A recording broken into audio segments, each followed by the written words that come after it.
Thanks for tuning in to the classroom. I'm going to warn you now, this is not going to be a short video. This is going to be an in-depth video. Today I want to go over the exterior detailing process, the order of operations, if you will. And so basically what this is step-by-step of the things that you can do, and I'll throw in some tips and whatnot like that. So let's get started. So first we need to clean the car. And what I mean by clean is that's going to be your wash. So we're not really going to get into the different methods because there's about 5 different methods with, just 1 bucket, 2 bucket, rinseless, waterless. Each one of those will be its own video. Step 2, what needs to happen is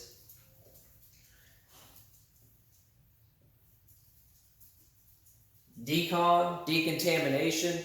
That's what you see me talking about with the clay bar, the clay blocks, things like that. And there's a lot of detailers that don't do this, and the people, the do-it-yourselfers, you might be watching them.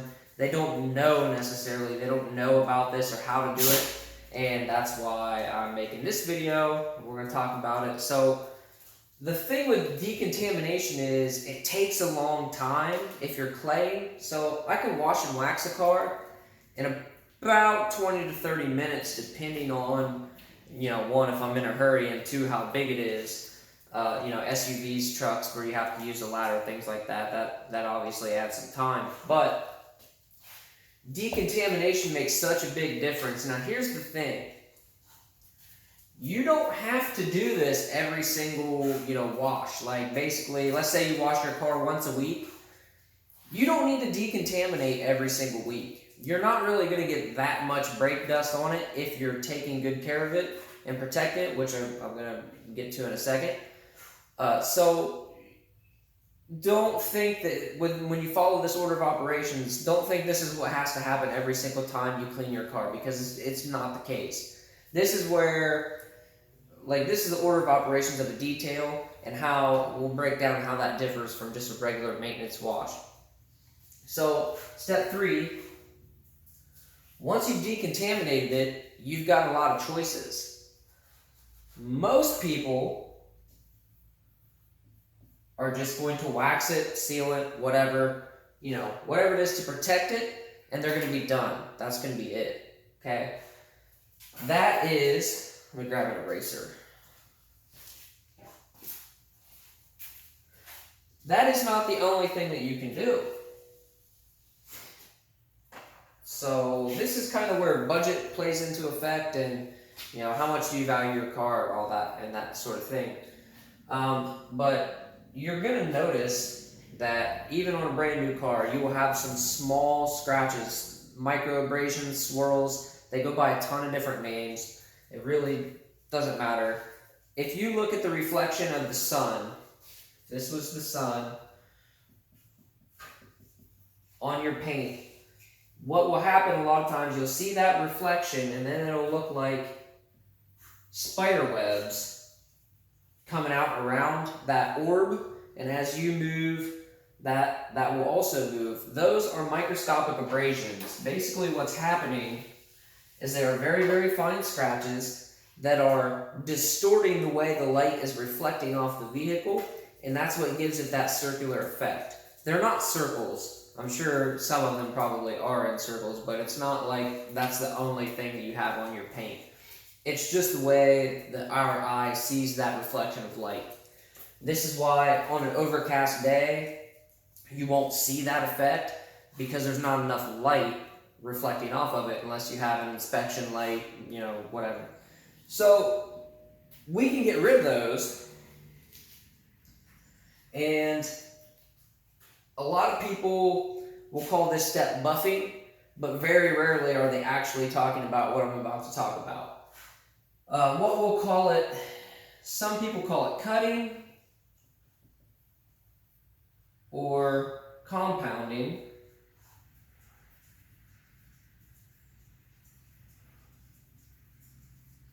Cutting, compounding. Now, typically I use a one-step polish most of the time, and that will actually do 2 steps in one, so we'll get to that in a moment. But what I'm just going to put over here is I'm just going to say polish or paint correction. That'll work even better.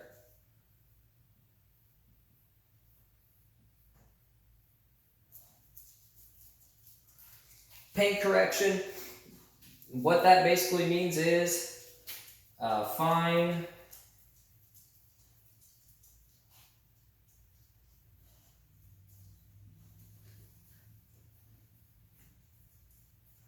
scratch removal. So once we get all those defects out, depending on what steps you take, like if you're going to use just a compound, then we would have to polish because it's going to leave the paint surface sort of hazy. And basically, compounding is just, it's almost like sandpaper. Think of it like sandpaper, but less aggressive. So we're going to remove some of the clear coat. We're going to bring those scratches and those abrasions down because we're basically just removing the clear coat around it. So this isn't something that you would want to do every single week, or you burn through your clear coat in very, very little time, like 2-3 weeks probably, and you would be going to the body shop. So we'll go with number 4. If we compound, then we need to polish. And if we did a 1-step, then not necessarily, depending on how much gloss you want. But let's just say we did a 1-step, which combines the cutting and polishing. We have the desired level of defect removal, and now it comes time to protect it.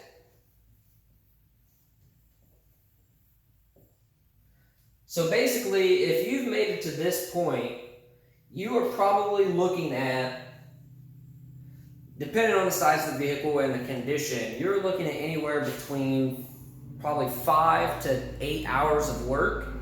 So once you put in, let's say, 8 hours of work into your vehicle, you want to protect that. And you have several options. We can go with wax, which wax is Carnuba base, which comes from a tree in Brazil. Basically, that tree excretes Carnuba as a form of sunblock to keep the leaves from burning off in the intense South American heat. The problem with that is the melting point is 179 degrees. So think about how hot your car gets on a nice sunny day. Even if the temperature is only around 75, 80, your paint's temperature can be much higher than that, depending on the color and how long it's been exposed and all that sort of thing. So for this reason, natural-based waxes, I just don't even use them. Unless it's a show car or something that doesn't see the elements, there's really no reason to use it because in 1 to 3 days, it could just be gone like that. You've basically just ruined all that work. Now, there are hybrid waxes and synthetic waxes that combine man-made materials and whatnot, and those will last a lot longer. And the durability rating of that is just going to depend on the manufacturer and the elements that it is subjected to. So if you would look, all the manufacturers, if they give a durability time frame, it's going to say up to. And why do they do that? Well, it's quite simple. Say you put their wax on, and it's a 6-month wax, up to 6 months. And then you go through a touchless car wash with their pre-cleaning chemicals and all that. It's probably going to burn that off. The chemicals are probably going to eat that protection off. And that's why, or another one, if you have a lot of rain. If you have a lot of rain, it's going to wear off quicker than if you don't, if you're in a drier climate. If it's subject to extreme heats, if you're in, the southern part of the country, Texas, New Mexico, you're going to have a lot of sun, and that intense heat over time is going to break the product down faster. So let's move along. Now we have sealants. And these are typically polymer-based. These are my favorite as far as budget-friendly options to protect your vehicle. And basically what differentiates these two is they're completely man-made. There's no Carnuba in them. They are completely synthetic as far as gloss enhancement and the agents they use to actually bond to the paint and all that good stuff. So they do a really great job at being hydrophobic, keeping dirt and dust from sticking to the paint and whatnot, and they usually last for about 6 to 12 months. So much better than wax. Now they've been out long enough that the cost is really, I mean, there's not a huge difference. When you take durability into effect or into account, sealants are really a no-brainer to me. Now, these two things have one thing in common, that is their soft shell, so to speak. So that means you protect all your hard work with one of these two products. You're not really doing anything against rocks, against impacts from bugs, things like that. Brushing up against it, like your paint is still going to scratch. This is just really a shiny layer that's going to help keep things from sticking to it and make it shine better. It's not really going to keep it safe from harder objects and all that good thing. So now we move on to our next option, and that is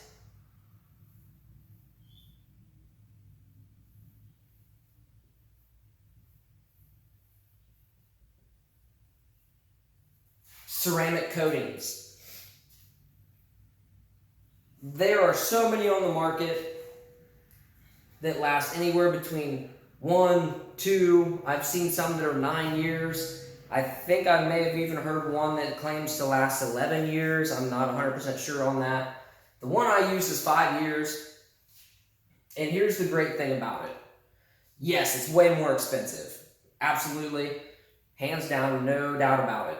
The cost for a 4-ounce bottle of ceramic is exponentially more expensive than a 16-ounce bottle of sealants. So here's the thing that makes it so much better than these other two products. You've already put 8 hours of work into your vehicle, right? Now say you protect it with a sealant and you're washing it every week like you should and all that sort of thing. What's going to happen over time is you're washing it and drying it, you're going to get more of these micro abrasions back in your surface. It's just how it works. Anytime you're touching it, even on a microscopic level, even if it's only at a microscopic level, I should say, you are abrading your paint, period. Now there are ways to mitigate that in the wash process and the drying process so that it's next to nothing, but over time, you're going to notice them again, and then you're going to be back to square one, where you need to go through all these steps again to get your car back to that showroom quality finish. So, these are soft shell. They offer no impact protection or anything like that. Ceramics create a layer, a true ceramic coating. We're not talking about F11 top coat. We're not talking about the shine armor. We're not talking about the ceramic waxes that are out. That's a whole other video on itself. But those products, they have ceramic properties, but they are not a true ceramic coating. They will never have the durability of a true ceramic coating, and that's why they're cheaper than a ceramic coating. These ceramic coatings create a layer of ceramic on the paint surface that is harder than the paint itself. So you're going to do all this work, and ideally you're going to spend the extra money to protect that investment with a ceramic coating. Now, like mine, for example, 5 years. Went to the charity car wash. I didn't have to stress about these kids washing it wrong or drying it wrong or any of those sort of things because it's ceramic coated. I have the same amount of little tiny abrasions and whatnot as when I coated it a year and some change ago. The only defects I have in it are just a couple of rock chips, which I can honestly just touch up if I cared. I really don't. but you're gonna get so much more protection out of a ceramic coating that, I mean, if you don't have the money, that's fine. Obviously, I get it. If you don't value your car enough, I get that too. If you don't want to invest in it. So that's where it really comes down to how much you care, how much you want to spend, and all that sort of thing. But ideally, you want to protect that investment, and ceramic is the best way to do that.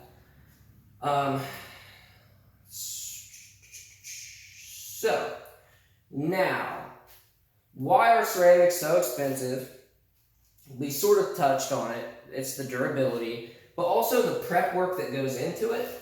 Because most people will they'll clean it, dry it, and then they'll just come on down to get wax, sealant, whatever, and then they'll call it done.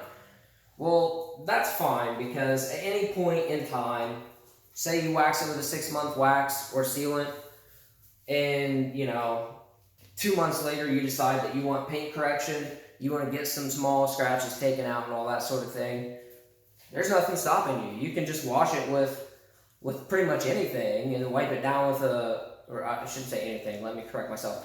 You can wash it with any car wash soap, any whatever your method is, you can do that, and then just wipe it down with your panel wipe to break the sealants or wax down, and go right on to polishing, no problem.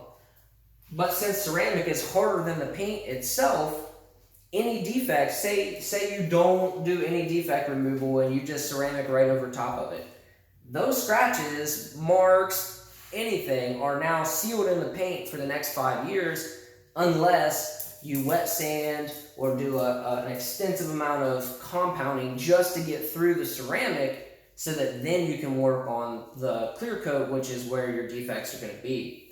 So it's not as simple as just saying, you can't change your mind, basically. Once you make the decision to coat it, it's coated. There's no going back unless you want to sink a ton of time, energy, money into doing that. That's why it's so important, and it costs, one of the reasons it costs more, because of the prep work that goes into it. You want that paint to be as flawless as possible, so you can put that coating on there, and you're left with that same level of perfection for the next 5, 9, however many years your coating is. So that is, let's just talk about wheels and tires. So wheels, what I like to do for wheels and tires is I like to use a wheel woolly, and I like to scrub the actual barrel of the wheel, not just the wheel face. Obviously, if you have a car that has hubcaps or something, it's not really that big of a deal. If you have steel wheels, you can't really get inside of them very easily anyway. In tires, I do the entire wheel and tire with wheel cleaner, and I scrub the tire. And the reason you want to scrub the tire is because the rubber over time, as you're driving, hitting bumps and all that sort of thing, those preservatives in the rubber are going to come to the surface, and plus you have all your other dirt and grime and all that stuff. So I've seen it done a lot of times where people will just wash the car, spray off the wheels with the garden hose and whatnot, and the tires, and then put tire shine on it to make them look all nice and slippery. And that's just simply not the best way to go. You want to scrub all that dirt and grime and everything off.